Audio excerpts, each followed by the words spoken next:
Dear brothers and sisters, welcome to Divan Lectures organized by Center for Civilization Studies. This afternoon we have a distinguished guest from Hartford Seminary, Professor Yahya Michot. Professor Michot is a professor of Islamic Studies and Christian-Muslim Relations at Hartford Seminary since 2008. He is also the current editor of the journal The Muslim World, published by the seminary, and the director of the international PhD program. Before the seminary, he taught Arabic philosophy, language, history, and literature in Leuven, Belgium, and Islamic theology and Arabic in Oxford. He has published numerous books and articles about Islamic classical thought, drugs in Muslim societies, and Islam in the West. He is internationally recognized as a specialist of both the two important figures in Islamic intellectual history, namely Ibn Sina and Ibn Taymiyya. He has also explored the influence of Avicenna on later Sunnism and English thought, that of Ibn Taymiyya on pre-Wahhabi Ottoman Puritanism and modern Islamism. Recently, Professor Michot has published a book entitled Ibn Taymiyya Against Extremisms, which contains the translation of sections about religious extremism from Shaykh al-Islam's works. Today, he will talk about his general arguments on this very interesting topic, especially when we consider the modern stereotype about Ibn Taymiyya as an extremist. I thank Professor for coming to the foundation, and I give the floor to him. Thank you. Bismillahirrahmanirrahim ve salatu ve selamu ala eşrefil murselin. Selamun aleyküm ve sa'adallah mesaikum.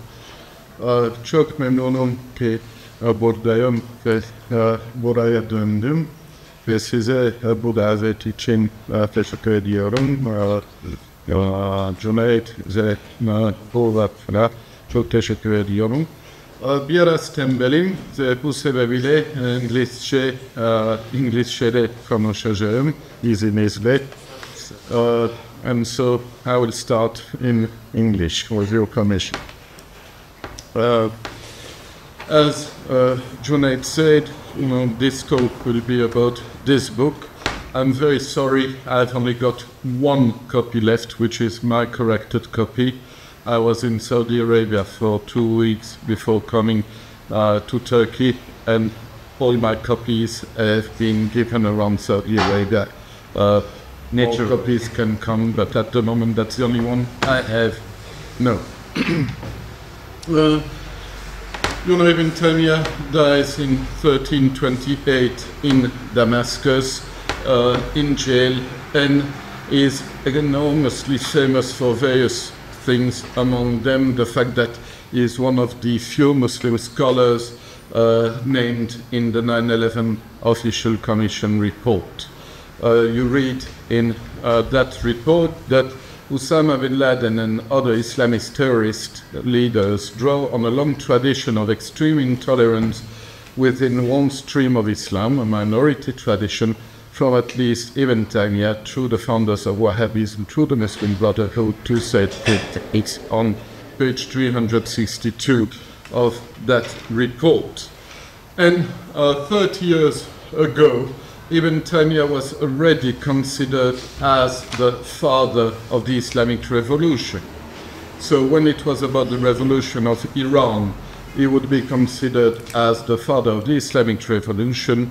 No, we deal with Al-Qaeda, and he is still considered as the father, spiritual father of Al-Qaeda. If you read, for example, this work, The Age of Sacred Terror, by Daniel Benjamin and Stephen Simon, that was published in 2002, The Age of Sacred Terror, and one of them was an advisor to President Clinton. You read on page 43 that to grasp the worldview of Al-Qaeda and its leader, Osama bin Laden, it is essential to start with Ibn Taymiyya. And in fact, there are 3 accusations that usually circulate about Ibn Taymiyya and they are very well phrased in a book by Nathanael Delongbas on Wahhabi Islam. In that book, Nathanael Delongbas says that, in fact, there are three things that Ibn Taymiyya is usually blamed for. I will start with the absolute division of the world into Dar al-Kufr and Dar al-Islam. Then we have the labeling of anyone not adhering to one's particular interpretation of Islam as an unbeliever. So Ibn Taymiyya is some kind of professional mukaffir. And then we have, as a third accusation, the permissibility of overthrowing a ruler, meaning tyrannicide, condoning and encouraging getting rid of tyrants and despots and other rulers by force. So three main accusations: the strict division of the world into Dar al-Kufr, Dar al-Islam, takfir, and finally qatl al-hakim, the permissibility of getting rid of dictators by force. So those are three things which supposedly Ibn Taymiyya was encouraging. In fact, the reality is far more complex than that. And that's what I'm going to try to explain to you this afternoon. Let's start with the absolute division of the world into Dar al-Kufr and Dar al-Islam. It's a topic which I have dealt with in another book, but which is very easily tackled because we have a nice little fatwa by Ibn Taymiyya called the Mardin Fatwa, which you find in his Majmu' al-Fatawa, volume 28, page 240-241. Ibn Mardin, I was there yesterday morning. Mardin is a city in southern eastern Turkey, which at the beginning of the 14th century was ruled by a local dynasty, but was a little satellite state of the Mongol Empire of the Ilkhanids in Iran. So the rulers were Muslims, but their lords were in fact new Muslim converts, the Ilkhanids who had converted to Islam in 1295. Khazan, then Al-Jaytu, and Abu Sa'id. So those kinds of people. And the population of Mardin was mixed, Muslims and Christians and others, and it was a little protectorate of the Mongols, so the army was composed of Mongols, officially Muslims, but perhaps not as Muslims as one would be, and would like to them it to be. And Ibn Taymiyya asks, is Mardin part of Dar al-Kufr, or is it part of Dar al-Islam? And his answer is very famous: وَأَمَّا كَوْنُهَا دَارْ حَرْبٍ أَوْ سِلْمٍ فَهِيَ مُرَكَّبَةٌ. As for Mardin being a domain of war or of peace, it is a city of a composite status, murakkab. فيها المعنيان. In that city you find the two things signified by those terms. ليست بمنزلة دار السلم التي تجرى عليها أحكام الإسلام. It is not equivalent to a domain of peace where the institutions of Islam are implemented, because لكونها جندها مسلمين, because the army would then be composed of Muslims, and it is not دار الحرب التي أهلها كفار, and it is not دار الحرب where the inhabitants are unbelievers. بل هي قسم ثالث. It's a third category. It's not Dar al-Harb, it's not Dar al-Islam, it is قسم ثالث murakkab. It's a third category of a composite nature. يعامل المسلم فيها بما يستحقه. The Muslim in it will be treated as he deserves. ويقاتل الخارج عن شريعة الإسلام بما يستحق. And the one who is departing from the way of Islam will be combated as he deserves, or just as he deserves. This fatwa is important because it shows you that Ibn Taymiyya at the beginning of the 14th century, in a context which we know nothing about, considers that the traditional division of the world into Dar al-Islam and Dar al-Kufr is an obsolete, irrelevant division. He says reality is more complex in Mardin, so we need to invent a third type of category, which would be some composite between Dar al-Islam and Dar al-Kufr. This Mardin fatwa I studied first in French in this book, which I published in 2004, called Mardin, Égir, fuite du péché et demeure de l'islam. And that same book was published then in English 2 years later under the title Muslims under Non-Muslim Rule. The cover was not my choice, it was the choice of the editor, and it was a very poor taste choice. But what can I had no saying on the cover. My original cover was this, which shows the city of Mardin, and the title for the English version was different, and so was the cover, but the ideas and the text inside was the same. And what did I do in that book? I studied this fatwa of Mardin, showing that in fact for Ibn Taymiyya this strict division of the world into two different domains was already irrelevant. And by looking at what he was saying in other texts about Ahkam al-Diyar, the status of places, it became very obvious that his understanding of Dar, or even of أحكام الإسلام التي تجرى فيها أحكام الإسلام لأن الجن من المسلمين. أحكام الإسلام had nothing to do with حكومة إسلامية. It was institutions of Islam. It was nothing to do with any kind of Islamic political system or government. But very interestingly, when in those other texts he speaks of Diyar, the way he defines Dar is related to what goes on in the souls of the people who inhabit those places. And he says things like أحوال البلاد مثل أحوال العباد. So the situations of countries are like the situations of the servants. A man can be a Muslim and then he can become an unbeliever. Or he is an unbeliever and another time he becomes a munafiq. Or he is muttaqi, or he can be fasid. And he can be depraved and wretched. So places of habitations are correlative to the inhabitants. أحكام الديار بحسب أحوال سكانها. Or he says in another text that أحكام الديار change تتغير بحسب تغير أحوال سكانها.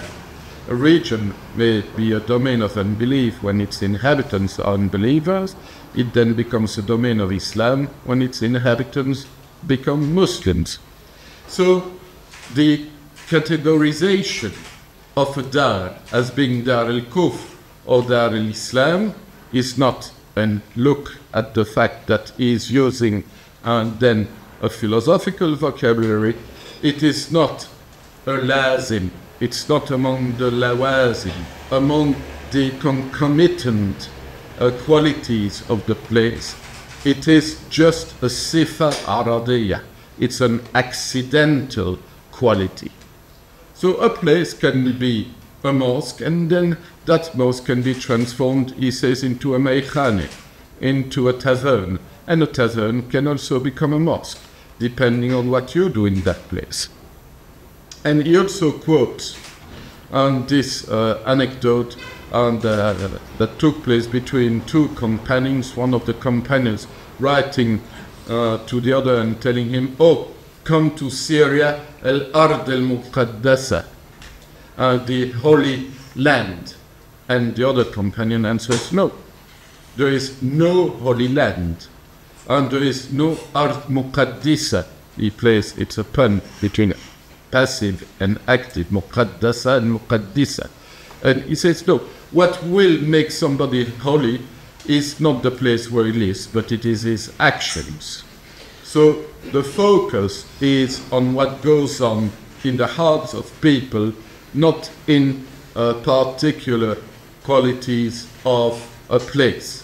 A place is what its inhabitants will make of it. And in that book, Mardin, and then Muslims under non-Muslim rule, I also studied the interpretation, or more correctly, I should say, the misuse and misinterpretations of this Mardin fatwa by some Islamist thinkers in the 20th century, like Abdesalam Faraj, who was the ideologue, the Egyptian electrician ideologist behind the murder of President Sadat of Egypt in 82, and also Abdullah Azzam, who was the mentor of Osama bin Laden and a few other Islamist thinkers who used the Mardin fatwa and were in fact having great difficulties with it, because they had great difficulties in accepting that Ibn Taymiyya was not considering relevant the division of the world into Dar al-Islam and Dar al-Harb. For them, that division was still important, and so when they were reading the Mardin fatwa of Ibn Taymiyya, they were saying, no, Ibn Taymiyya is wrong. We don't understand why he came with that fatwa. So Islamists in the 20th century were less open-minded, were less tolerant, were less innovative, and less pragmatic in their understanding of the world conditions than Ibn Taymiyya had been at the beginning of the 14th century. So this was very interesting. Since then, you perhaps know that a big conference was organized 2 years ago in Mardin about that fatwa. I'm not going to go into the details of that conference. The conference was based on my books, although I had not been invited, and my books that were an academic study of the Mardin fatwa were transformed during that conference into some kind of mediatic show that was totally meaningless, apart from one element which I can draw your attention to, a mistake in the Saudi edition of the fatwa. If we go back here, you see, وَيُقَاتَلُ الْخَارِجُ عَنْ شَرِيَةِ الْإِسْلَامِ بِمَا يَسْتَحِقُّ, which I translated, and the one who departs from the way the law of Islam shall be combated, يُقَاتَلُ, as he merits. And in fact, it seems that the Saudi edition, which I was basing my translation on, was wrong, because some ancient sources and the earliest manuscript we have for that text doesn't say yuqatalu, but has this, with no dots.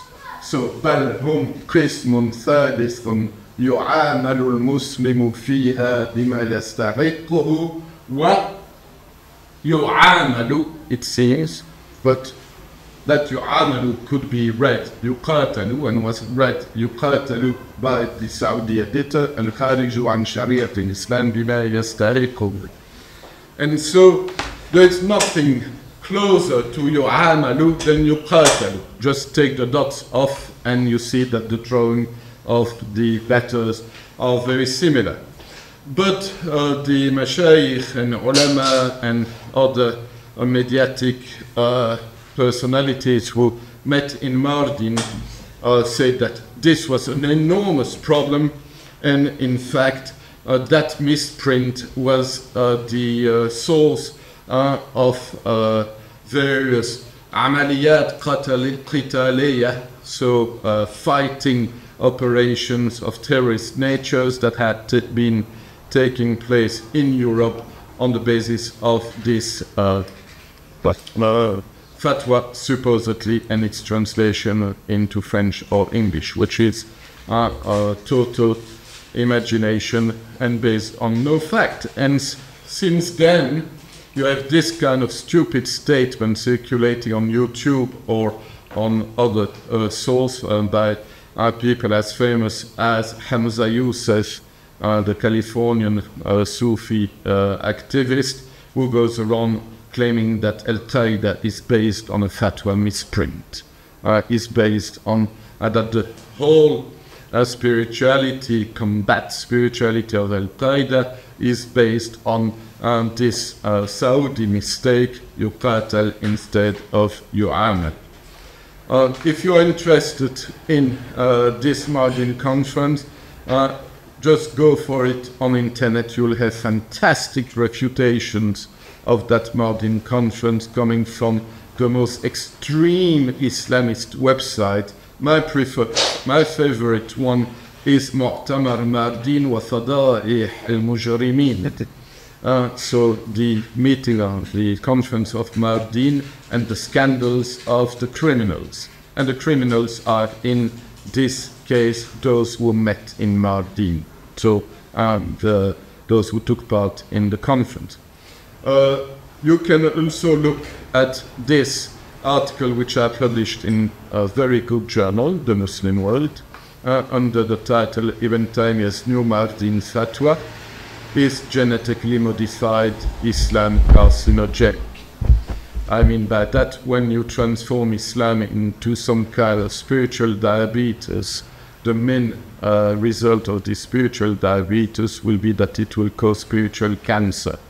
I mean by that, when you come with a conference like the one you had in Mardin, which was all about pacifism, unconditional, peaceful approach to Islam, the next step or the main result of this kind of transforming or genetic modification of Islam into some kind of Gandhi or Martin Luther King type of philosophy was the reactions you would get on internet from people like Al-Awlaqi or the author of that Mu'tamar Mardin wa Fada'ih al-Mujrimin. Spiritual cancer is encouraged by spiritual diabetes because you have two extremes. So I don't go into details about that. You can read it in this article. You can even find it on internet on the website muslimphilosophy.com. So it is still there. But it's difficult to speak of the Mardin fatwa without referring to what happened with this Mardin conference. But I'm not going to insist on that, because my conclusion, when I studied that Mardin fatwa and its Islamist misuses during the 20th century, was very clear. On page 26 and 27 of the English version of the book, I had written, any wolf eager to pounce on Mardin will certainly have been disappointed by Ibn Taymiyya's fatwa. Meaning anybody wanting to attack Mardin or to attack any kind of place where you would have a composite third type status like Mardin would be disappointed by Ibn Taymiyya's fatwa, because indeed this Mardin fatwa is quite the opposite of a green light to the unleashing of general hostilities. It goes again the idea of attacking such a place. As Ibn Taymiyya said, لَيْسَتْ بِمَنْزِلَةِ دَارِ الْكُفْرِ الَّتِي سُكَّانُهَا كُفَّارٌ, because Mardin is not the equivalent of a Dar al-Kufr, where the inhabitants are unbelievers. And independently of the question, yu'amal, yuqatal, I had been very clear on page 27. As I say, in his conclusion, Ibn Taymiyya no longer speaks of Mardin as such, but of its diverse inhabitants, for whom he invites their being treated, yani an yu'amalu, in light of their merits, bima yastahiqun, according to whether they are Muslims or absconders from the law of Islam, or Muslimin kanu, or kharijin min shariat al-Islam. So I had not referred them to any kind of combat, but just treatment for both the Muslims and those who are bad Muslims. Because, of course, when you have in Ibn Taymiyya al-Kharijun an Shari'at al-Islam, it's not to be understood as non-Muslims, as had been the case by some of the Islamist authors who misused that fatwa in the 20th century, or even some of the ulama who met in Mardin. When you look for this same expression, Kharijun an Shari'at al-Islam, in Ibn Taymiyya's text, it refers to the Mongols, mainly, well, bad Muslims, because they're converted, but they are not applying or implementing or respecting all the prescriptions of Islam. So it's not a fatwa relating to Muslims and non-Muslims, it's a fatwa devoted to good Muslims and bad Muslims.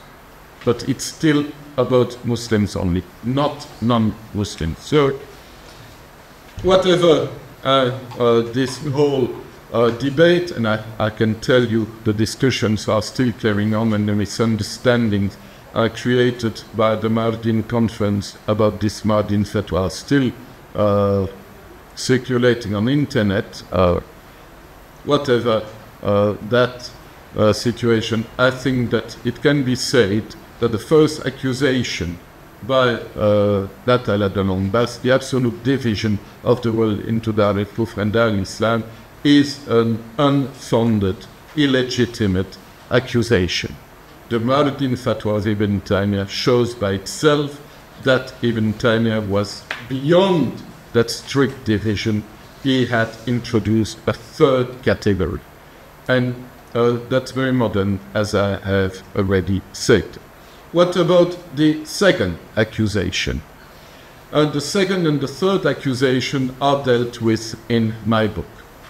But in that book, you have many other things as well. If you look at the table of content, you see that it's a collection of selected text by Ibn Taymiyya put under 18 different chapters. And those 18 different chapters can be considered as belonging to different main topics. The first 4 chapters deal with the religion of Islam as the religion of the middle way for Ibn Taymiyya, then the necessity of respecting diversity in the community and the necessity of tolerance, and then also the necessity to be forgiving in cases of people who who appear to be very far away from Islam. It's in that chapter 4, unbelief and forgiveness, that you will have the main answer to the second accusation coming from the Long-Bas, Ibn Taymiyya as some kind of professional mukaffir. We'll speak of that in a minute. Then you have a bit of theology in chapter 5 and 6 about God hesitating, which is Ibn Taymiyya's commentary on the Hadith and Nawafi, in which God Ta'ala says, I do not hesitate in anything as I hesitate in taking the soul of my servant. What does it mean that God might be hesitating? Yataraddad. So Ibn Taymiyya has a nice commentary on that theme. And then chapter 6 is the question of rights that humans would have on God. Not rights that they would have in themselves, but rights that they would have on God. because God has given them has given those rights to them. Then from chapter 7 to chapter 13, chapter 11, you have 5 chapters all devoted to the question of love. Ishq wa hub. It is important, as Ibn Taymiyya is often considered as being an opponent of Sufism.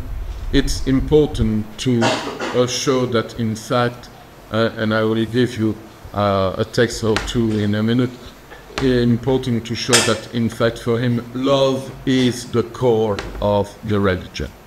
Love is at the center of Islam. There can't be any kind of Islam without love.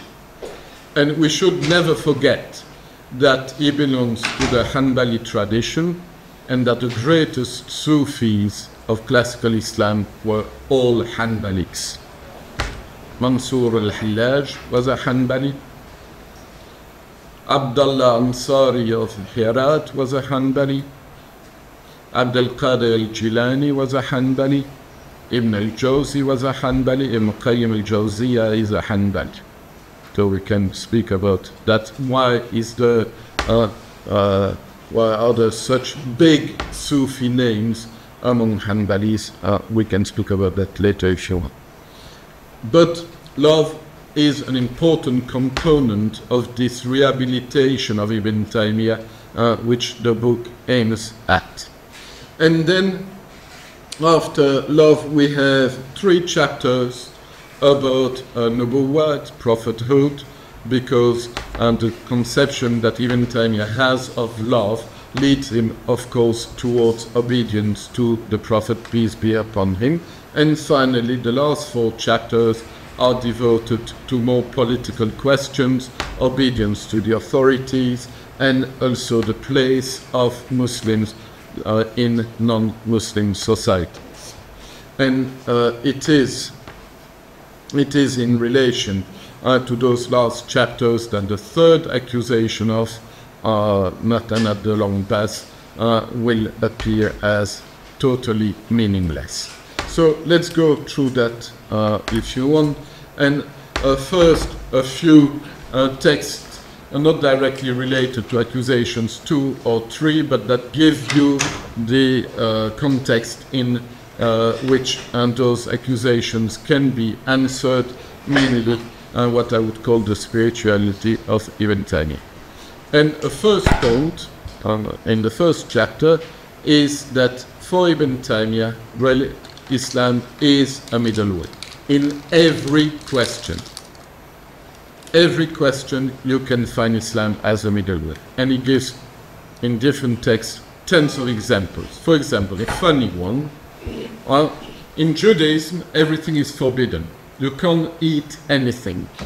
You can't mix milk with meat. There are so many prohibitions about seafood, etc. Ibn Taymiyya says, in Judaism, the law is far too heavy, you can't eat anything.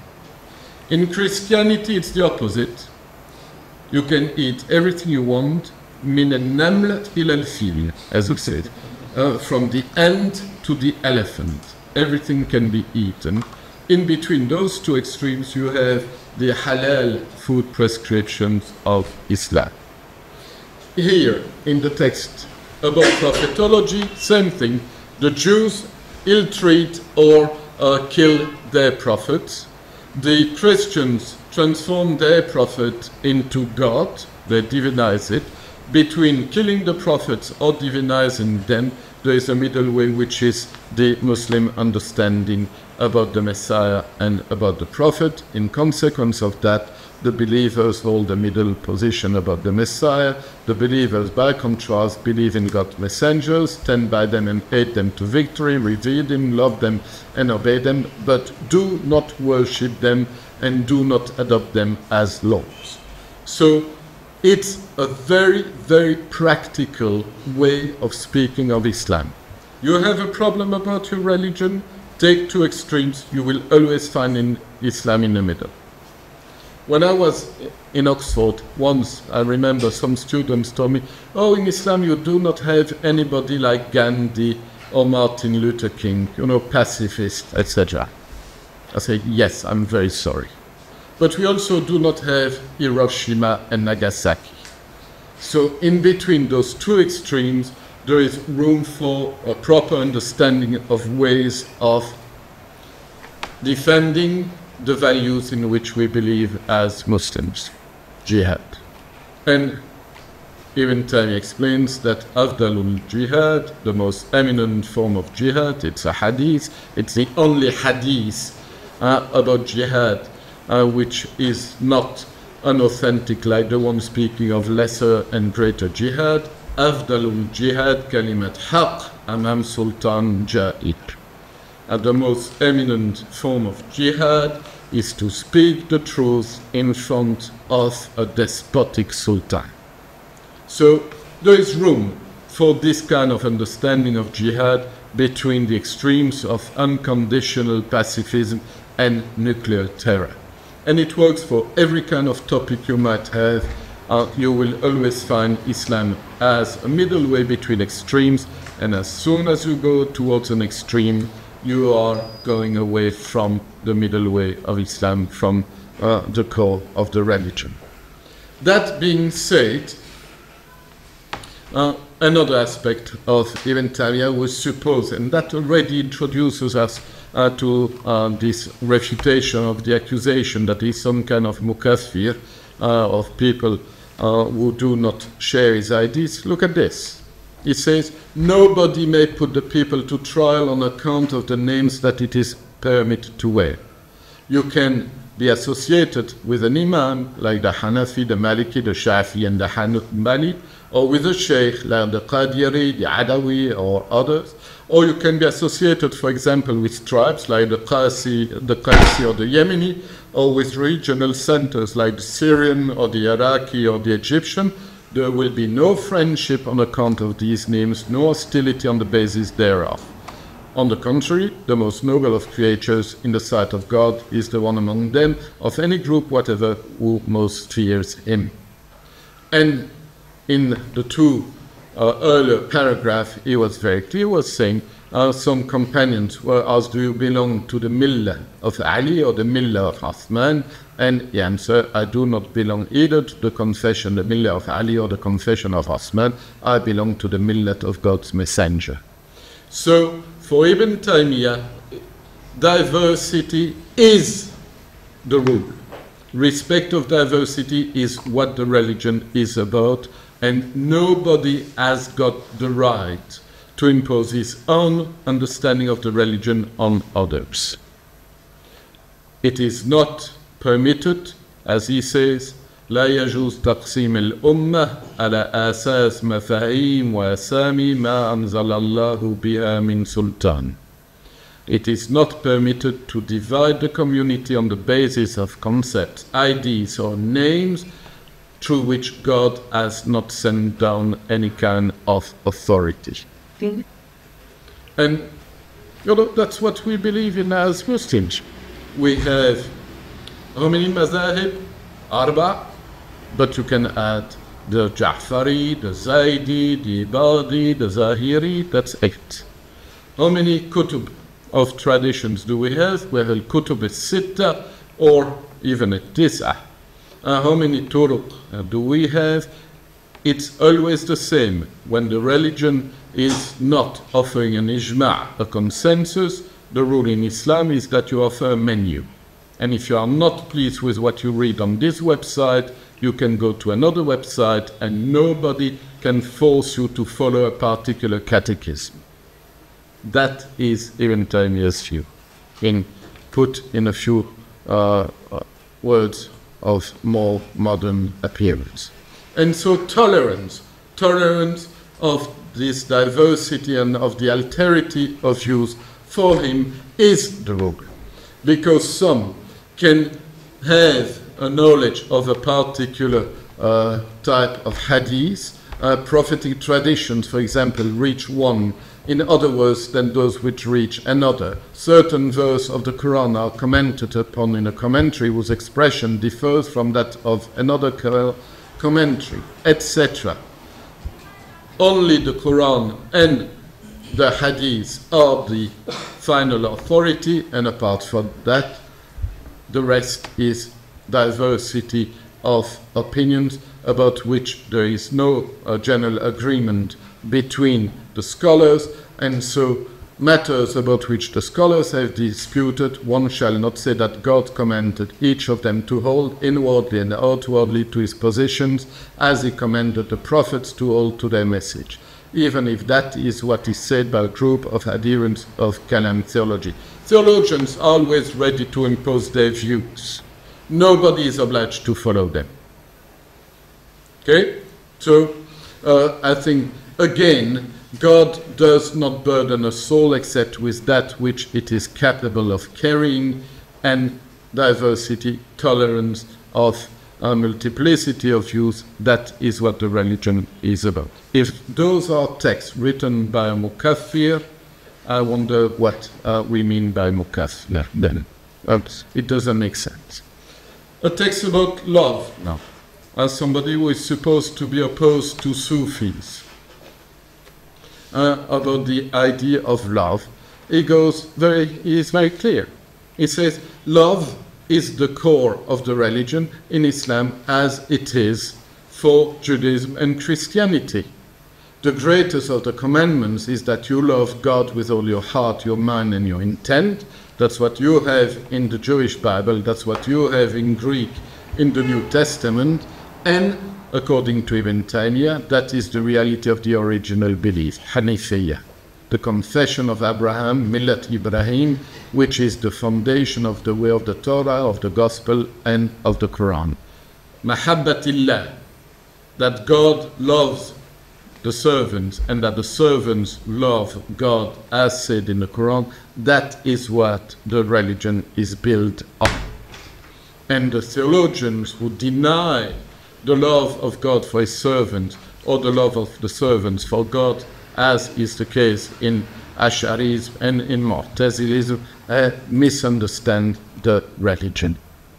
But of course, love is not to be understood as absolute love. For Ibn Taymiyya, again, we have two extremes. We have Judaism, which is a religion of the law, with very heavy prescriptions. And the other extreme is Christianity, which is the religion of pure, unconditional love, which makes Ibn Taymiyya consider that Christianity is the Sufism of Judaism. Christianity developed as a Sufi reaction against this legalism of Judaism, exactly as in some Sufi developments within Islam, you had Sufis saying, enough of the Sharia, that legal system is far too difficult to follow, let's go for the Haqiqah. The Sharia is for the Amma, let's go for the Hub, which is for the Khassa. And Ibn Taymiyya then says, okay, if you reintroduce, if you transform the Sharia, which etymologically means a way, if you transform it into a legal system, you're reintroducing Judaism into Islam. If you depart from the Sharia and go for some kind of pure, unconditional love, hub, mutlaq, you're reintroducing Christianity into Islam. If you want to remain on the Sharia of Islam, you will have ta'ah, obedience, and hub, love. Because there is no other real love than obeying your beloved one, and you cannot obey properly your beloved one, in this case God, if you do not love him. Similarly, there is no Islam without Iman, and there is no Iman without Islam. So again, you have to reconcile the opposites, you have to reconcile the contraries. That's what the religion is about. And so this reconciliation of obedience and love is exemplified in the most perfect way in Muhammad, peace be upon him. So in animism and the absence of love, there's no love. Many of those who pretend to the love of God are further than others from following the Sunnah, Amr bil Ma'aruf wa Nahi anil Munkar wal Jihad fi Sabilillah. Yet they claim that that better perfects the way of love than anything else, given that they pretend that on the way of love of God there is neither fervor nor anger for God. However, this goes against what the book and the Sunnah indicate. That is why it is said in the tradition transmitted from generation to generation, on the day of resurrection, God will say, "Well, those who love one another for the sake of my majesty," etc. Love and obedience being reconciled, and that will lead to following the Prophet. Peace be upon him. And look at this. It's a lovely little text by Ibn Taymiyya, which I translate in the book as well. It's his commentary on this unauthentic hadith, لولاك ما خلقت الأفلاك. If it was not for you, Muhammad, I would not have created the world. It's unauthentic. But Ibn Taymiyya loves that hadith and says the content is interesting. So how can we understand it? And for a theologian, he is supposed, we said, that's another accusation circulating about him, we said to be opposed to philosophy. Look what he is going to, the kind of argumentation he is going to use to save the content of that unauthentic hadith. Have you heard about the 4 causes of Aristotle? The Aristotelian conception of causality. If you have this table, you have the material cause of that table, which is the wood it is made of. Then you have the formal cause of that table, which is the shape that was given to that table. Then you have a third cause, the agent cause of that table, which is the carpenter who made that table. And then you have the final cause of that table, according to Aristotle, which is the aim for which that table was done, and which gives the final reason, the final purpose of doing that table. The fact that we can use it and be sitting in front of it. Yes. What is Muhammad, peace be upon him? Why is it that if it was not for you, Muhammad, I would not have created the world? Unauthentic Hadith Qudsi. Ibn Taymiyya says that in fact, Muhammad is Ghayat al-Hayat. He is the final cause of the final causes of the creation. It is for Muhammad that the world was created, because Muhammad and the message he comes with is what gives the final meaning to the creation, which means that the creation would be meaningless if it was not led to its perfection through the Sharia of Muhammad. Nothing to do with his person as such. It's his message, it is his way. Given that man is the seal of the creatures and the last among them, man gathers together what is found in them, and the most eminent man is in the absolute the most eminent of the creatures. No, Muhammad is the man answering to this identity and the axis of this millstones. Thus it is as if the accomplishment of this gathering together was the end of the end, as far as the creatures are concerned. It will not be disproved, therefore, when it is said that it is for or on account of Muhammad that the whole of humanity were created, and that if he had not been, they would not have been created. So trust a Hanbali theologian to use Aristotelian philosophy, in this case the Aristotelian causality, and the idea of the final cause, to save the religious content of an unauthentic Hadith Qudsi. That's the kind of complexity we are dealing with when we read Ibn Taymiyya. But again, it makes him extremely modern. And so, let's come back now after this background, spiritual background, which I think is important to allude to. Let's come back to the second and third accusations of the Longbas. We have already had some insight about the fact that he is not a mukaffir, he respects diversity, etc. But we also have a text, another fatwa, called the Fatwa of the Qalandariya. You know what the Qalandariya were, those calendars? You have very close here, you have Jamil Qalandariya.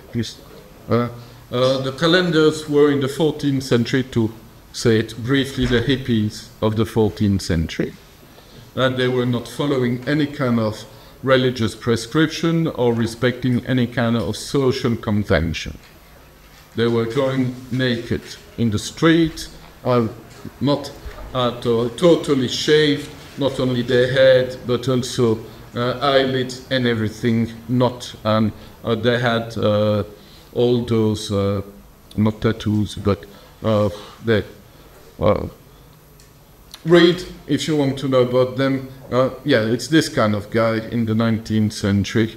You still see them in Egypt. You still have them in India today, but in those Muslim countries in which we live, we have transformed Islamic society into some kind of Swiss hospital, so they are not there anymore.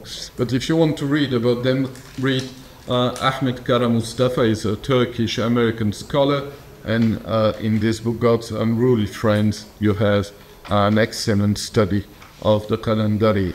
Ibn Taymiyya is asked about the Qalandari, and he's asked, are they kuffar? And he starts by saying, oh yes, that kind of people, of course, they do not belong to Islam. But most interestingly, he doesn't carry on that way of takfir. And he starts explaining that, here you have the turning point. All these peoples are kuffar if they let such views become apparent, and munafiqeen if they do not let them become apparent. But then, you turn. If these diverse sorts of people have multiplied in this epoch, it's on account of the small number of persons inviting to knowledge and faith, as of the fact of the cooling down of the effects of the Prophet's message in most countries. If there are so many people going astray in their understanding and of the religion and behavior, it's because first, the ulama are not doing their job properly, the du'at are not doing their job properly. Second, because we are getting further and further from the golden age of revelation. There is what he calls a cooling down of the effects of the prophetic message in most countries. And what does he refer to in relation to this? A very authentic hadith which says, a time will come upon men when they will know neither prayer nor fasting, no pilgrimage nor umrah anymore, unless it be a very elderly man or a very age-old woman. And what do those old people say? Oh, we remember that our forefathers were saying La ilaha illallah. Not even Muhammad Rasulullah. No. They were just remembering that their forefathers were saying there is no God but God. And some companions said that will not really help them. And the Prophet, peace be upon him, answered 3 times that will save them from the fire. So Ibn Taymiyya, instead of being a strict, unconditional mukafir, taking in, giving no attention to contexts, bases his reasoning on the fact that the religion is decaying with time.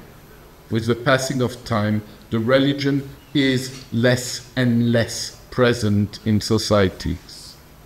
And so we cannot judge people as kuffar, as unbelievers, because we do not take into consideration all those elements that we should give attention to.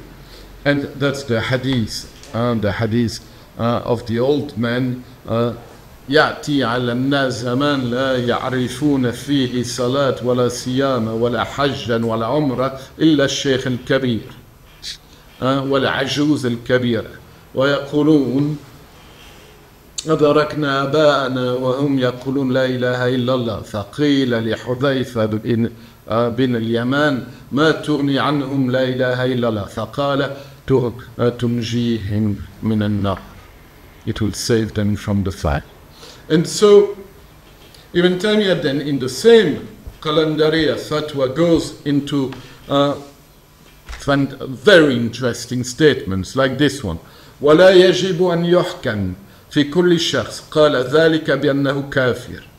You cannot say about every person who says this or that it is a kafir. حتى until يثبت في حقه شروط التكفير. All the conditions for calling somebody a kafir must have been filled.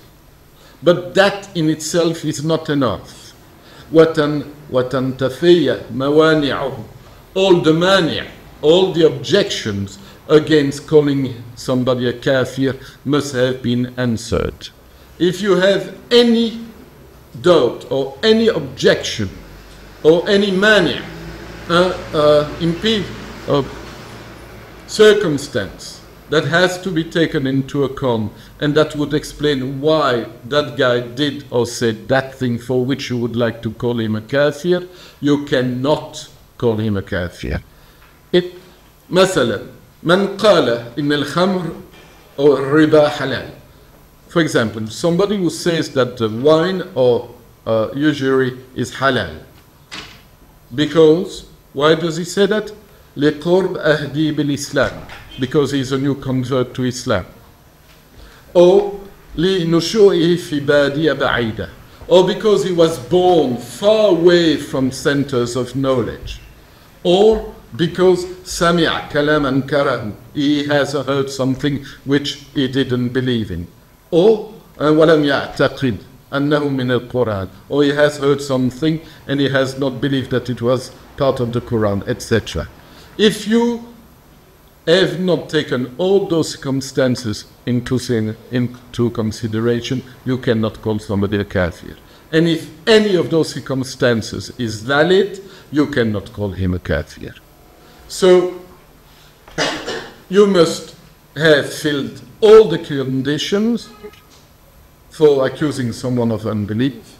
They must have been established, but also the reasons prohibiting calling him a kafir must have been reduced to nothing. If you deal with somebody who is not educated or has poor Islamic education, you cannot anathemize him. If he is a new Muslim, you cannot. And there are many other reasons. You have that in many texts. I cannot go through all of them now. What is important is to realize that for him, before condemning anybody, you have to educate him. حتى يعرف ما جاء به الرسول. You must first educate people rather than condemning them or judging them. And all circumstances must be taken into consideration. And in another text, he says, why is it that we are رحماء على الكفار وأشداء على المؤمنين? Why is it that we are so merciful towards the unbelievers, the non-Muslims, and we are so strict with all Muslim brothers? Why is it that we do exactly the opposite of what we are supposed to do?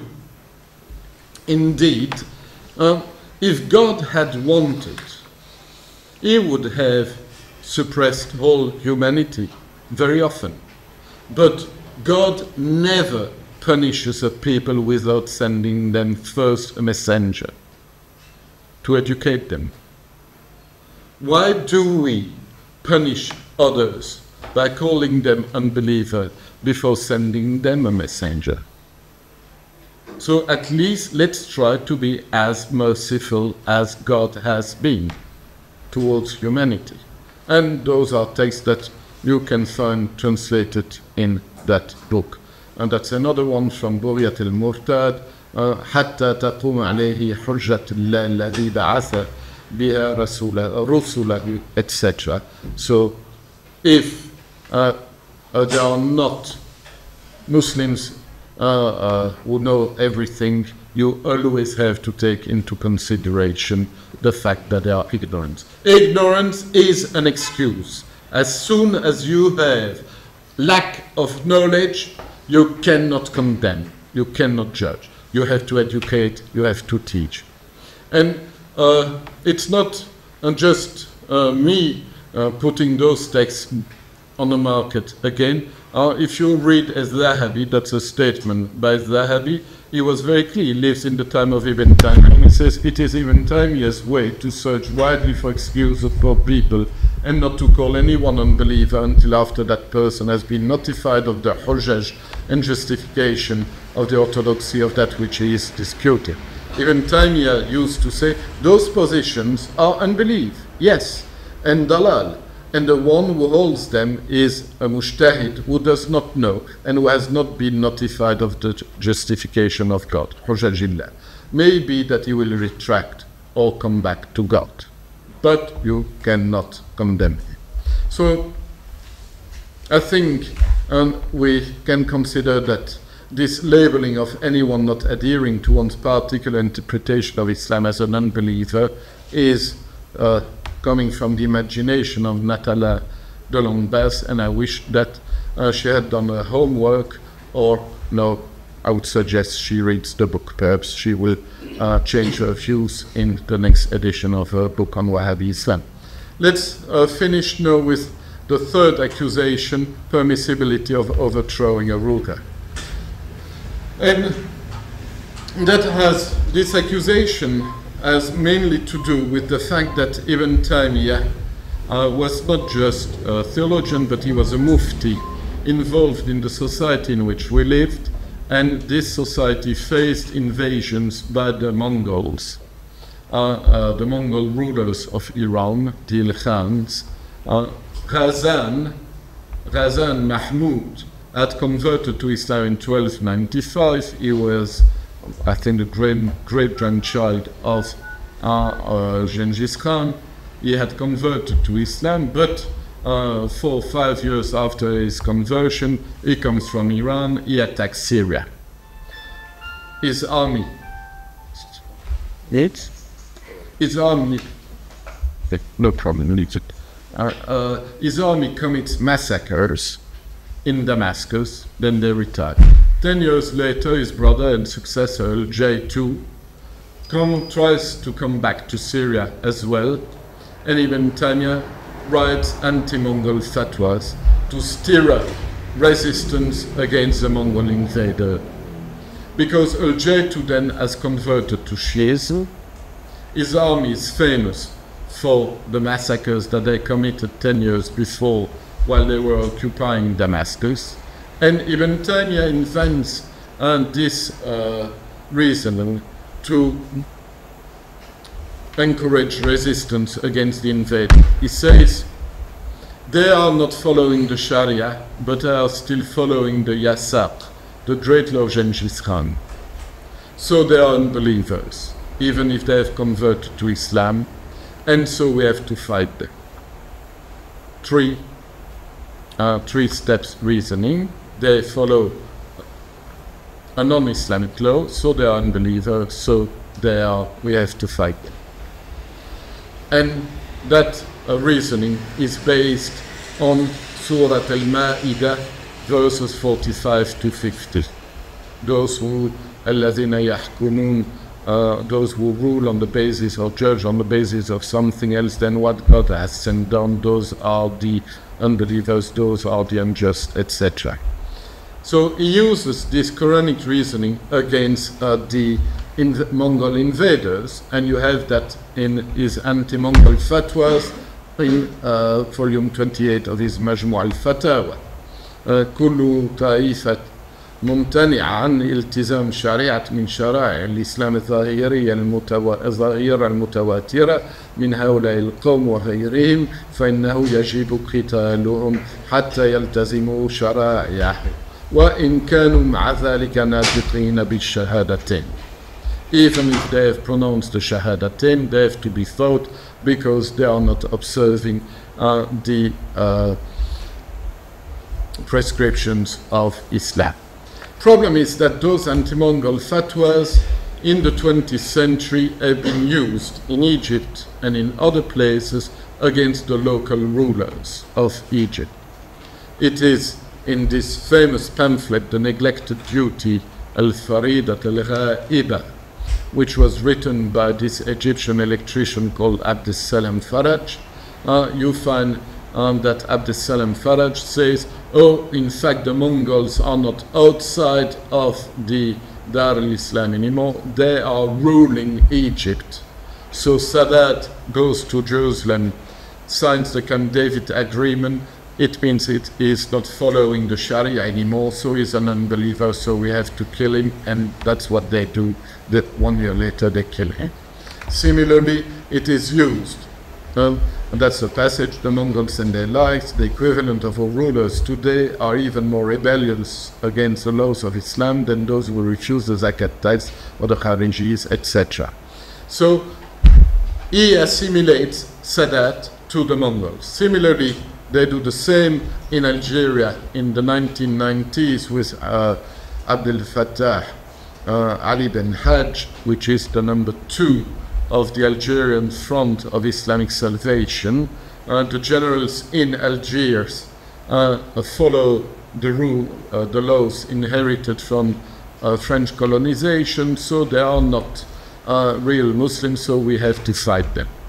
Those anti-Mongol fatwas of Ibn Taymiyya lead to what I have called Mongolizing Islam.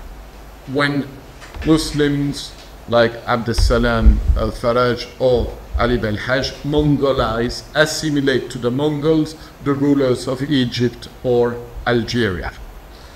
It is forgetting that those fatwas by Ibn Taymiyya had been written against a foreign invader who had committed massacres 10 years before and now converted to Shiism, which didn't improve his file, and not against local rulers. And it's also used about Osama bin Laden. I will not go into that now. It's forgetting that Ibn Taymiyya himself, towards his own rulers, the Mamluk sultans of Egypt and Syria, had always been totally loyal to them, had never called to any kind of armed rebellion against them.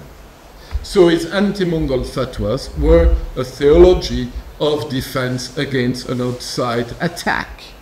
As for his relation to his own local government, he was totally loyal. And he says things like this: ومجرد وجود البغي من إمام أو طائفة لا يوجب قتالهم. People with a tyrannical, jair, and unjust leader are ordered to show patience in the face of his tyranny, his injustice, his oppression, and not to fight him. لا يجيب قتالهم بل ولا يبيح بل من الأصول التي دلت عليها النصوص أن الإمام الجائر الظالم يؤمر الناس بالصبر على جوره وظلمه وبغيه ولا يقاتلونه كما أمر النبي صلى الله عليه وسلم بذلك في غير حديث فلم يأذن دافع البري مطلقا بالقتال بل إذا كانت في فتنة نهى عن دفع البغي به وأمر بالصبر. Quite the contrary, given that fighting is the source of fitna, the Prophet prohibited the pushing back of oppression by this means and ordered patience. That's what Ibn Taymiyya writes. So it's nothing to do with calling for tyrannicide. Yes, calling for resistance against a foreign invader, yes. But towards your own rulers, what you have to do is to follow the conditions of allegiance that the companions accepted when they paid allegiance to the Prophet, as we are told in the Hadith. The companions accepted the following commitments when they pledged allegiance to God's messenger. First, to listen and to obey, when that is easy for us and when that is hard, when we feel like it and when the thing is repugnant to us. 2, not to dispute the authority of those who hold it. 3, to speak or take up the cause of the truth whenever we may be, not to have fear in respect of God, of the blame of anyone. So, Ibn Taymiyya never calls against armed rebellion against your own rulers. But he asks us to follow what the companions accepted when they pledged allegiance to the Prophet, peace be upon him. Not to dispute his authority, to listen and to obey, but al-qawl or al-qiyam bil-haq, to speak or to stand up for the truth, bidun khawf lawmat al-aad, without being afraid of the blame of anyone. But there is a difference between opening your big mouth to speak the truth, to demand for what is al-haq, the right and the truth, and taking your Kalashnikov sword. Ibn Taymiyya never asked people to take their weapons against their own rulers, but the opposite. You can see page 230 in the book is one of the texts in which he quotes this famous traditional saying, 60 years with a tyrannical imam are better than one night without him. So instead of having a revolutionary thinker there, instead of having the father of Al-Qaeda, instead of having somebody encouraging tyranny, getting rid of despots and tyrants and dictators, we have somebody asking us to be patient, because when you start some kind of rebellion or civil war, you never know what you are going to get with in terms of fitna, troubles, dissensions, and we should always ponder the risks and always go for what is less risky. And so he goes further. Does it mean your position, when you speak the truth in front of the ruler, it's the only thing that you are asked to do as a Muslim, not being afraid of opening your mouth, demonstrating and going for speaking the truth in front of an unjust despot. If you are detained, if you are beaten, if you are submitted to various forms of harm in order to abandon what you know of the law of God and His messenger, if you are harmed for God, هذا سنة الله في أنبيائه والذين اتبعوه. This is the way God deals with His prophets and those who follow them. So you, instead of having there the father of the Islamic Revolution, you have a theologian asking for civil disobedience, peaceful demonstrations, and accepting to be killed if necessary, because your life is not worth more than the life of others. If that is not something for all time, I don't know where we can go. And you know, if you look at the guy I was speaking about in Ottoman Turkey, beginning of the 17th century, who belongs to this school, Ahmed Rumi al-Qisari, you have similar text. If you, as a civil servant or military personnel, you are asked by your tyrant or your despot or your dictator to kill some other Muslim, and you know it is not right, you know it is unjust, you have to disobey, because your life is not worth more than the life of the one you are asked to kill. Because to kill that other Muslim is unjust.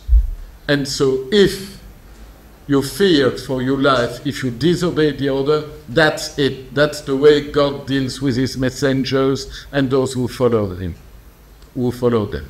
Your life is not worth a penny, a kurush, more than the life of the guy you are asked to kill. If it means that you are indeed going to be killed by the despot or the dictator who has given you that order, you will be shaheed fi sabilillah. So you have in this kind of spirituality that goes back to Ibn Taymiyya and others, civil disobedience, military disobedience, going for the kind of sacrifices that we often attach to non-Muslim forms of spirituality. No, I finish. I think that the permissibility of overthrowing a ruler is again an illegitimate accusation about Ibn Taymiyya. The permissibility of fighting against an invader or the duty to fight against an invader is something that you indeed can put under Ibn Taymiyya's name. But none of those three accusations can be considered as valid in his case. But the problem is that people consider they are allowed to say ayahada, whatever they want about Ibn Taymiyya. Bad Orientalists who are at the same level as ignorant Islamists, who do not look at context. And if you give me about 2 minutes, I just want to look at this. You know Sayyidina Yusuf? Sayyidina Yusuf, Ibn Taymiyya, in the last chapter, in the text I translate, in the last chapters of the book, Ibn Taymiyya goes back to the example of Sayyidina Yusuf in Egypt in a very interesting way. So, if we want to understand how Muslims can contribute to a non-Muslim society, for example, Muslim communities living in the West. Joseph was a prophet of God living in a non-Muslim state, the state of the king of Egypt. And what does Ibn Taymiyya say? Look at Joseph. Joseph was appointed at the highest responsibilities in the state of Egypt. Or you should correct me. Look at how he writes it. ومن هذا الباب تولي يوسف الصديق على خزائن الأرض لملك مصر. لا بل ومسألته أن يجعله على خزائن الأرض. So Joseph didn't, it was not just accepting the highest responsibilities. The Quran is very clear. The Quran puts in the mouth of Joseph, وَاجْعَلْنِي عَلَى خَزَائِنِ الْأَرْضِ. Joseph volunteers. He goes to the king of Egypt and he says, appoint me as head of the storehouse of this land. And the story is very interesting because Joseph doesn't go for second level responsibilities. He goes for the highest and most important form of political responsibility in the state of Egypt, which is the control of the economy. Khazain al-Ard. And Ibn Taymiyya says that's what we have to do. Although it was not possible for Joseph to implement everything he might have willed, namely what he considered as part of the religion of God. Indeed, the people would not have approved such a course of action. However, he implemented what it was possible to implement of the religion's justice and beneficence, al-adl wal-ihsan. And in another text, he goes further, and he says, in fact, الإيمان الذي في قلبه يوجب أن يعاملهم بالصدق والأمان والنصح وإرادة الخير بهم. For the Muslim living in a non-Muslim society, the faith that the Muslim has in his heart indeed obliges him to act with those non-Muslims in truthfulness, honesty, amana, devotion, and in willing the best for them. إرادة الخير. It's not just adl wal ihsan, it is also willing the best for that society, even if you do not agree with them about their religion.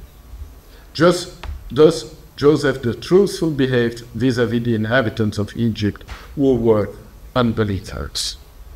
And what was the result of this involvement, volunteering to be involved in the government of Egypt, Ibn Taymiyya says very nicely in that text, and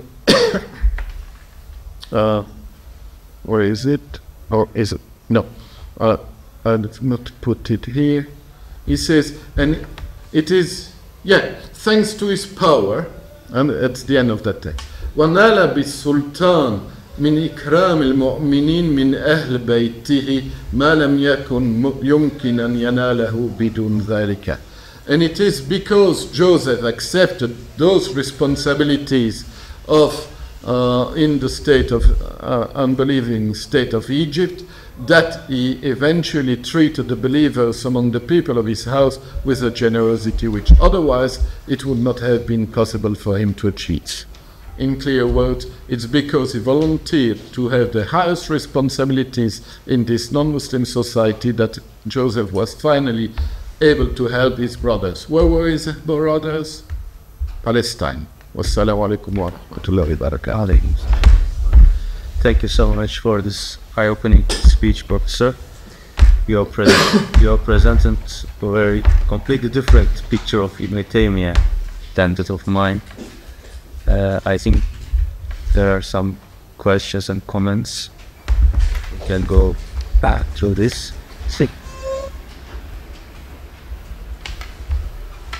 I have a question.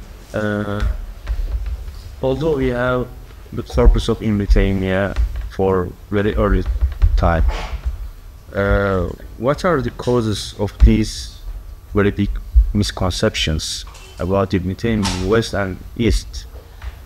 Doesn't Ibn Taymiyya provide texts that are possibly interpreted as extremism? How can we interpret it? How can we interpret this phenomenon? These causes are selective reading, misconceptions, misinterpretations, or conscious approach to Ibn Taymiyya?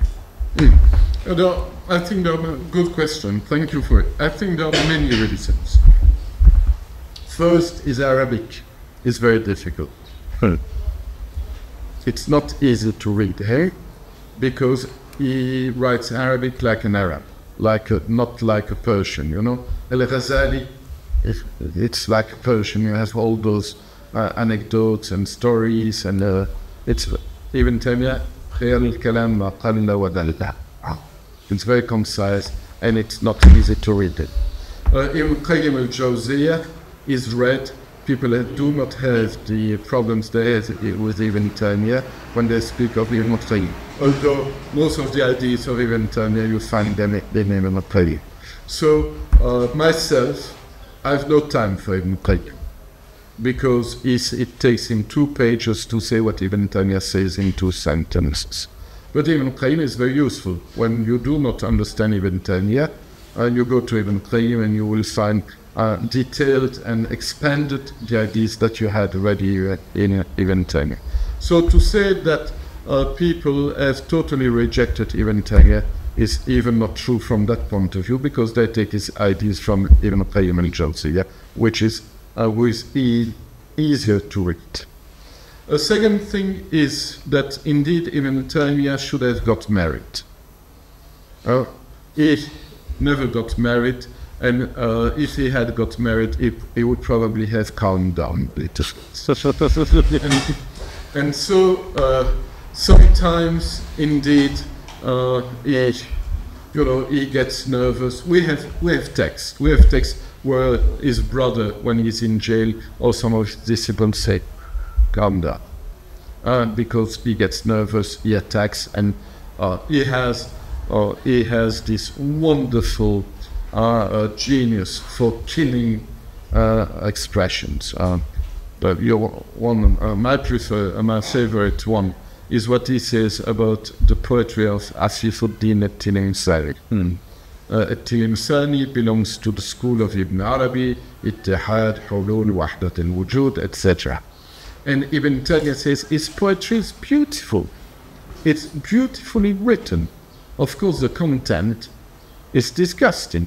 because it's Iftihat, it's Wahdat al-Wujud, etc. So he says in Arabic that the poetry of Al-Insani is like Lahma Khinzir fi tabaq sin. It's like pork meat in a Chinaware dish. So the Chinaware dish is beautiful, but the content is pork meat. So you find an expression like that as sure to express that poetry is beautiful, but the content is unacceptable.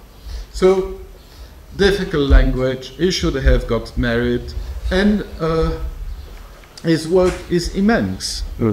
His work is immense. In my library at home, it's about 6 meters on the bookshelves. The works of Ibn Taymiyya, and I haven't got everything yet.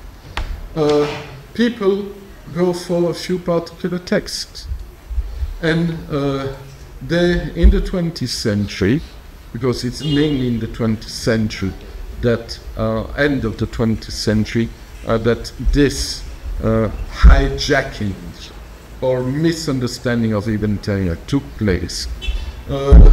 They went for the Majmu' al-Fatawa, 37 volumes in the Saudi Egyptian. They went for the volume 28, which is Jihad, and they went for the 50 pages of the anti-Mongol fatwas. That's what is always referred to. It's the anti-Mongol fatwas. There are problems or debates about the orthodoxy of some of the views of Ibn Taymiyya in matters of theology. I do not go into that. No, we can speak about that if you want as well. But politically speaking, those 3 accusations come from the fact that poorly educated Islamist militants started in Egypt started misusing the anti-Mongol fatwas by using them against the rulers of Egypt, which was an illegitimate use of those texts written against an invader. There is, however, a question. Why is it that in the Ottoman society, from the 15th century onwards until the 20th century, Ibn Taymiyya's name is almost never mentioned, cannot be mentioned, although his ideas are very influential, and I'll speak about that in a minute. The Ottoman sultans are in charge of an immense empire with a great diversity of ethnic populations, religious diversity, linguistic diversity, and because of the own origins of the Turks when they come into Anatolia, and proximity that they had with various Sufi groups, the Ottoman sultans will go for Rumi, will go for Jalaluddin Rumi, will go for Ibn Arabi, will go for smoothing the angles, and for a kind of political theology which is making it very easy to deal with all this diversity, Ibn Arabi and others.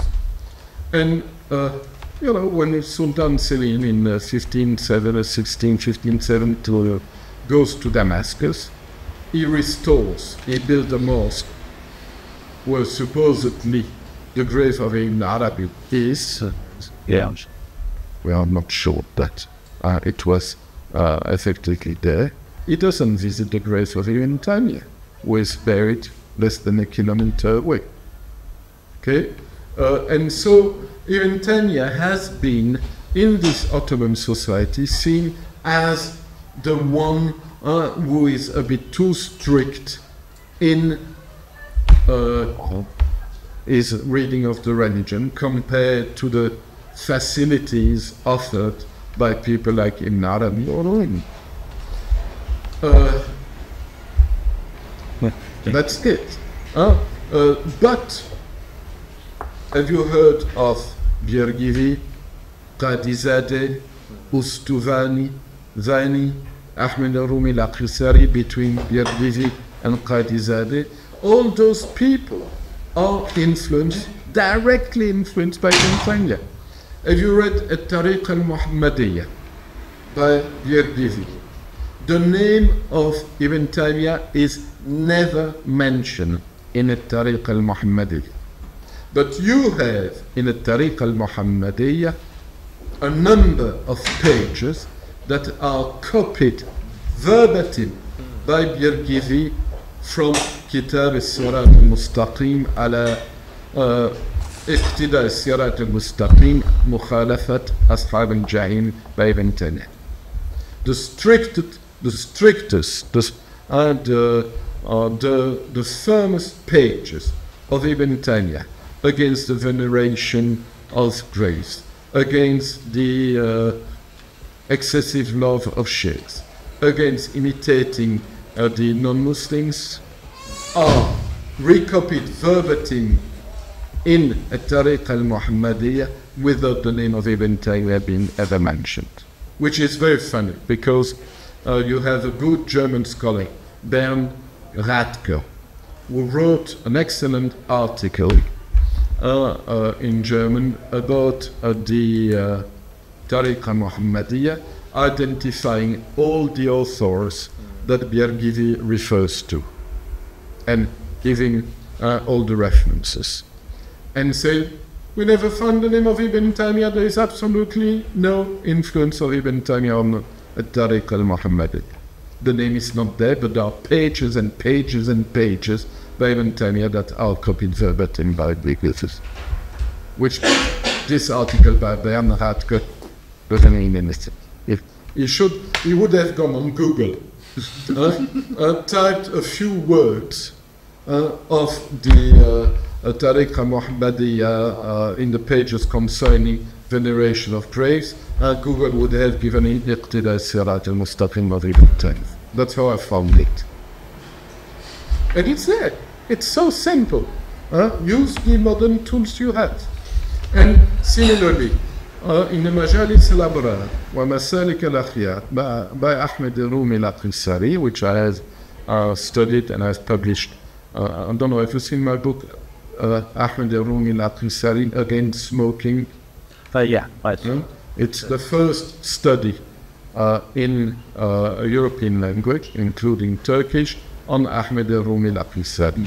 It's editing and translating Risala Dukhaniya, but which is also present as a chapter of his Majalis al-Abrar. In the Majalis al-Abrar, same thing. The ideas of Ibn Qayyim and Ibn Taymiyya are there. No reference to Ibn Taymiyya, but Ibn Qayyim was Shaykhuhu. We know who is Shaykh. Okay? And so you have this whole puritanical school, which is influential in Ottoman Turkey. Read Katib Chelebi, Mizan al-Haq, fi Ikhtiyar al-Ahaq. He speaks of that school. He knew Ahmed Rumi al-Qisari personally. He speaks about him. Katib Chelebi says, we have the Sivasi, the Khalwati Sheikh on one side, we have Qadi Zadeh on the other side. Two extremes, please give us a bit of peace and quiet to live our religion healthy. That's the situation you have in the 17th century. In fact, the school of Ibn Taymiyya and Ibn Qayyim is as important and influential in the Ottoman society as the official Sufi encourage ideology. But until now, that school is very poorly studied in Turkey as well. You have no article in the Diyanet Islam Encyclopedia about Ahmed Rumi al-Qisari. So there is a lot of work. If you want to do PhD dissertations, there is a lot to be done on this puritanical school and its influence on India. So to say that Ibn Taymiyya is totally absent is not true. His influence is not studied properly. That's a different thing. And unfortunately, in the 20th century, end of the 20th century, he has been misused for extremist purposes. But again, then we see that the Orientalists and the new Orientalists are worse than the old ones. People like Gilles Kepel is a felaket compared to Henri Laoust when he speaks of Ibn Taymiyya, for example. And those new Orientalists are very happy to look at Ibn Taymiyya through the lenses of the extremists like Abdel Salam Faraj and others. No, we have the proof we need to say that Islam is a violent religion. Ibn Taymiyya. The problem is that the reading of Ibn Taymiyya that they refer to is misconstrued. Is the reading of Ibn Taymiyya coming from ignorance, and those new Orientalists do not read the refutations of those misreading of Ibn Taymiyya that have come from Al-Azhar, that have come from many other ulama in the Muslim world, or from the old Orientalist school.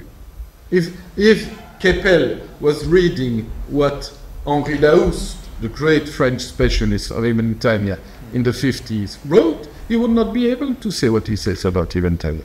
But they do not read the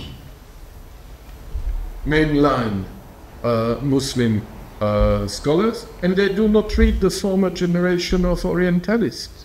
They only are interested in the Islamist stupidities because they can use them to attack Islam. Thank you. So, your presentation drove an alternative picture of Ibn Taymiyya, but yet there is a reality, extremism of BİSAV within the Islamic world today and maybe in the history. So my question is, maybe Ibn Taymiyya and what extremism is other than Ibn Taymiyya is the manifestation of some sort of energy, some sort of tension. It is maybe we should consider it as political rather than philosophical or theological. So it is the manifestation of something. Maybe your presentation or interpretation of Ibn Taymiyya, if you take Ibn Taymiyya from the extremism, they will find another source, they will find another material, they will find another alternative cultures or ground. Mm-hmm. So my question is, within this Islamic tradition, there should be something that produces itself again and again in the form of extremism. What is the reason? I'll show you some text in a minute. You know, if you call, I'm getting very political. If you call resisting an invader, fighting for your rights after you have been expelled from your house or from your country, extremism, then indeed Islam is extremist. The problem is that the Quran allows us to do that, allows us to fight if we are expelled from our houses. And we see that in many countries today, Muslims are discriminated, Muslims are occupied, Muslims are massacred just because they are Muslims. We see that at the level of international law, there are double standards. There are decisions of the United Nations that have never been implemented. If they had been implemented in relation to various problems concerning Muslim populations in Kashmir, Palestine, and other places, extremism, so-called Muslim extremism, would not have reached the stage it has reached. The problem is that terrorism is the nuclear bomb of the poor, and that we see today that basic international law prescriptions are not given any value by their superpowers. Let's solve all those questions politically by sitting around a table in the United Nations Security Council, and you will see that the degree of so-called Muslim extremism will indeed decrease tremendously. Problem is that nothing is done that would encourage this decrease of Muslim extremism. So where does terrorism start? Where does defense of legitimate rights end? Let's revisit all openly by sitting around the table all those questions. Why is it then that we see that in the Martin Conference or in other international conferences we see no ulamans, great names in Islamic sciences, going for some kind of pacifism that totally ignores the reality on the ground in many Muslim countries? And then it's very easy for the so-called terrorists and extremists to convince people, normal Muslims, that indeed they are closer, they are more faithful to the fundamental text of the religion than those great ulamas. All those are questions that indeed deserve to be debated. And I still believe that indeed, we have a religion that forces us at some point, when all other means have been exhausted and haven't produced any kind of result, and when many other conditions are fulfilled that are as simple as there must be a good chance of success, that religion still makes us be the knights who will go and fight for justice and for the rights of the poor, of the widow, and of the oppressed. And we do not have to be ashamed of it. We just have to realize that that's part of the program as Muslims. It's not the only duty we have, but it's something we cannot ignore. The problem is that most Muslim societies today have put that jihad in between brackets and have left it in the hands of those brothers who are ready to fight and to die, although indeed they could modulate their militantism in relation on the basis of many other parameters which they do not take into consideration. And so to say, where does that extremism come? Yeah, it comes, I would say, in the case of many people, it comes probably from a great sincerity and from a deeper faith than the faith that many of us have. Problem is that faith in the world in which we live is not the only thing we should rely on. We should also be pragmatic. And again, Ibn Taymiyya is very clear. Everything must include ta'ammul, tadabbur, ponderation. You cannot even start going into any kind of jihad if there is no chance of being successful, if the damage is going to be worse than what the evil you are trying to put an end to. As Sheikh Qardawi said it more recently, what point is there in waging jihad if you have to buy your weapons from your enemy? Okay, does that answer your questions? Long story. Like that. Excellent, both of you. You would show? I wanted to show you. Do you know Sheikh Al-Awlaki? Yeah, it's exactly. Sheikh Al-Awlaki, enemy number 2 in America. It was very easy for him to refute the Mardin Declaration, and he did. He did it on internet. You have, but you should not look too much at those websites on internet, because then you will also be going into problems. You have those Al-Qaeda magazines on internet here, and you have this refutation of the Mardin Declaration by Al-Awlaki.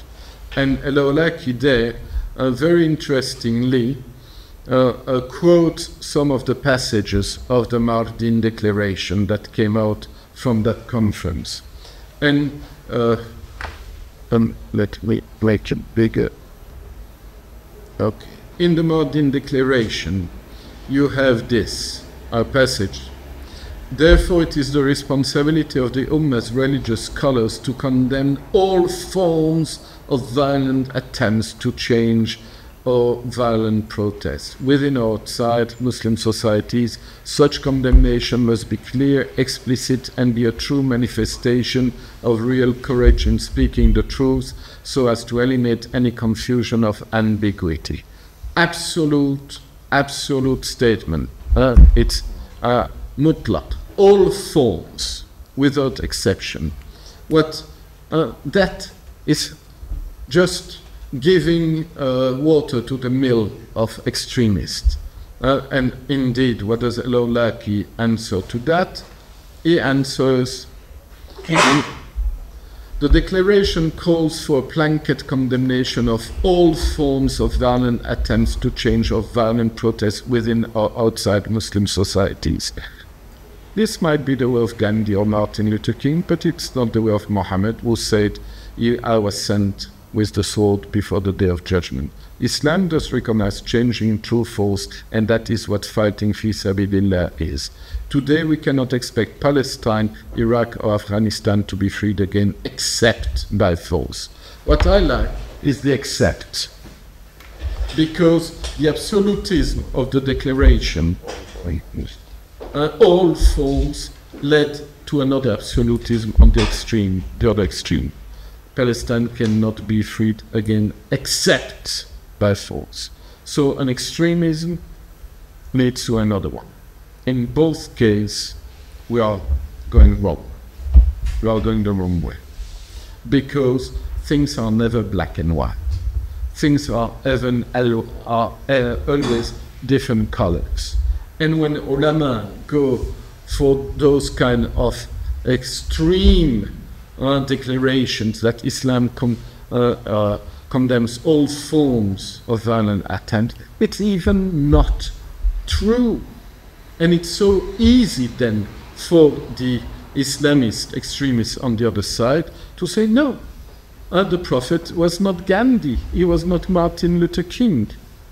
Read what Jalaluddin Rumi says. He says the religion of the Christian is to retire into a cave. The religion of the messenger, who was indeed under Rasul's safe, Jalaluddin Rumi saying that, the big Sufi master, not Al-Awlaki. Rumi says, all religion makes us to be the knight who will fight to defend the rights of the poor and of the oppressed. You cannot deny it. It will be part of Islam. Islam as a message freeing humanity from despotism, from tyranny. We cannot ignore it, but there are ways to do it. There are wise ways to do it. Everything must be pondered, and if it leads, because we are what we are, weak and derelict, if it leads to more damage than result, we have to revise everything, which is not what this one does, of course.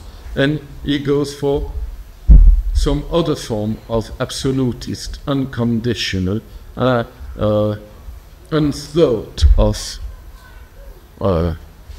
extreme statement, that there is no other way than force for Palestine, etc. You read this article with on this one. Ibn Taymiyya's fatwa is genetically modified Islam carcinogenic, and I have translated in it two refutations of the Mardin conference, one coming from one of the participants to the conference, and one coming from, I would say, non-Islamist radical Saudi thinker, who says, okay, those ulamas there who met in Maldives, did they ever think that what their declaration said would be accepted by the Muslims who suffer in Kashmir, Chechnya, and Palestine? Have they forgotten about them? Thank you very much, Professor. You're welcome. Sit.